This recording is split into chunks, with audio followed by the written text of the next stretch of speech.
I was born in Odessa, Texas, right? My parents moved around a lot, and we wound up in North Carolina, where I lived with my grandma, my grandpa, my aunt, um, my cousins, my sister, my mom, and my dad, and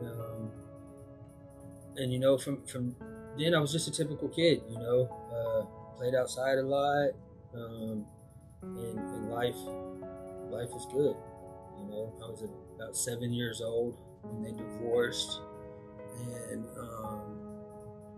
and my mom, me, and my sister moved away, um, and she got married to a man in the Air Force.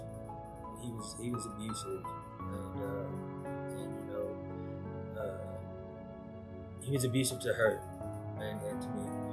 But I remember whenever the day that I found out they were getting divorced and separating, my my dad telling me, you're the man of the house now.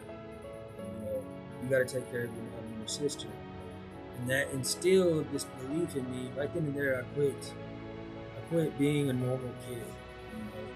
Life got a lot more serious. There wasn't near as much play and freedom in my mind. Um, and and so when my mom got involved with this abusive man, I felt like it was my place to interfere with that. I was about 11 years old, and I got this gun for Christmas to go deer hunting, which is something I never did. You know, to the day I don't deer hunt. But that was the reason for the gift. Uh, you know, supposed to be. But I had other ideas. I felt like it was my job to protect my mom, uh, and so I came home from school one day, and he had my mom by the throat and slammed her on the bed, and I pulled that gun on him, and you know told him if he didn't leave, I was going to kill him. He left. I never seen him again after that. They divorced, and that was the end of that relationship for her. And so she started to drink, and at first that was cool. It was fun.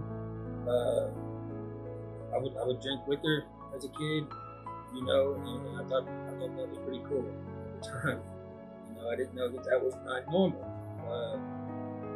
And so as the drinking went on for her, it got pretty bad. She got aggressive when she was drunk. She also got abusive after she started drinking for a period of time. And the alcoholism just took over her, took over the family, and so life at home became something that I did not want to deal with, right? So I started to seek out father figures. I was drawn to my friends' dads and other people, other men that were an influenced on my friends and me, and I started smoking weed. And I was still drinking, but I was still going to school, still making good grades. I wasn't experiencing any consequences quite yet. Then my mom found it, and she got mad. At first, she got really mad, and shortly after that, maybe a week later, because she always told me, well, if you're gonna do drugs, just like with the drinking thing, if you're gonna do this stuff, do it at the house, so I know you're safe. And yeah, and I smoked weed every day after that for a long time. I thought that was the answer to my problems, the escape that I thought I needed from the reality of living in an alcoholic home with a lot of trauma and a lot of abuse going on,